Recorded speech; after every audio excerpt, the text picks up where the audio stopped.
Hello, I've just been picking up a video from Dan Wootton, and he talks in scathing detail, referring to people like Kirsty Schofield, who draws the conclusion that Harry and Meghan focus on themselves rather than on others, in contrast to Her late Majesty Queen Elizabeth II, in contrast to Diana, and so on. And he says that the mainstream media, MSM in Dan Schofield language, was toadying to the Sussexes during their tour of Nigeria because they're terrified of accusations of racism or facing spurious court cases. And instead they were buying into this show of the wannabe Kardashians. I've never really understood who the Kardashians are, but the big point in his analysis, baiting of Meghan particularly, is that while the mainstream media seem to have recognized that Harry and Meghan triumphed in Nigeria, Dan Wootton pronounces the trip a failure. And mostly it's a failure because it's woven around the single strand of Meghan's DNA test, which he says is unverified. He personally would be prepared to doubt the veracity of the test, as indeed an outraged Nigerian, an unnamed outraged Nigerian commentator does so on his channel. We haven't seen that elsewhere. And Meghan claims to be 43% Nigerian. And this of course elicited a lot of praise from CNN, for example, and it was framed as a homecoming, as, for example, you saw in Prince Harry referring to the Nigerian audience as his family.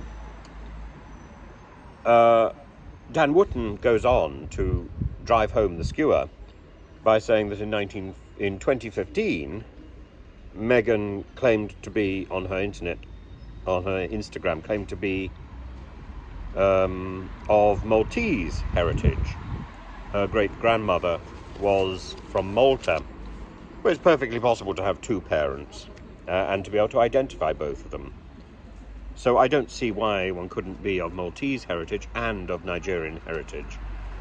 And the fact that they took along with them a court of what he calls leading trolls against William and Catherine, particularly a person called the Duchess H. Designer, and his ability with names, Dan Wootton's ability to toss off names, he tosses them off so quickly, it's rather like dealing with one of those awful telephone conversations with a telephone provider or a bank.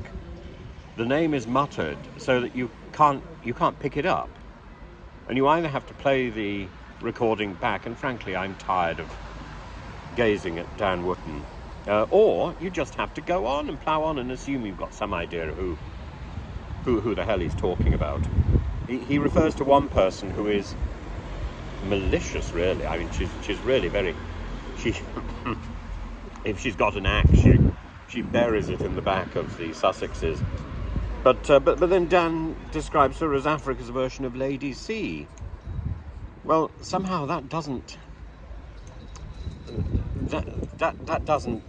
make me warm to her in any way. What is he saying? That this is a person who peddles gossip like there's no tomorrow. He then goes on, after hearing what she's got to say, I fail to disagree with any of her words. Well, people who use a double negative, frankly, are, in my experience, skirting around truth. And why not just use a simple sentence, unless you want to be pompous?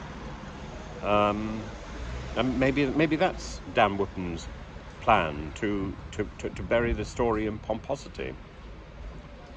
But he doesn't come off well in this. I'm talking about Dan Wootton. I think Harry has done very well in the tour of Nigeria.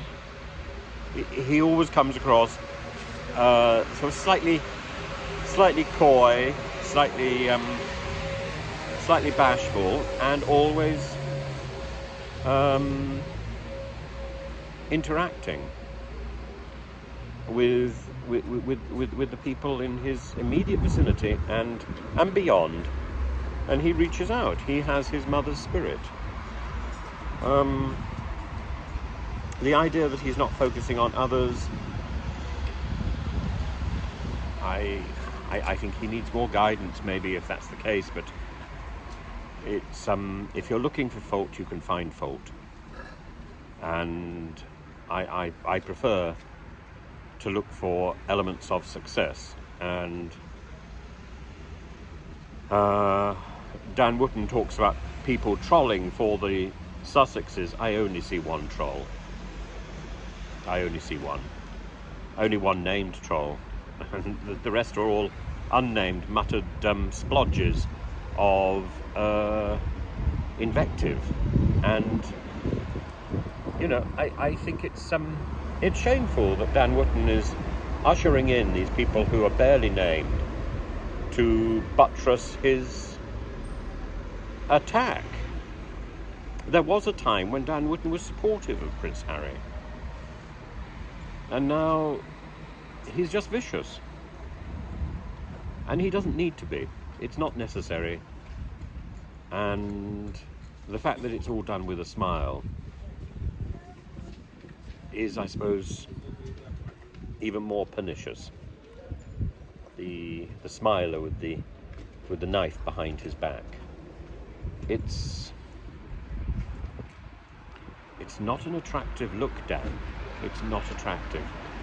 And I don't think this is Dan Wootton. I don't think this is who he should be. I don't think this is who he is.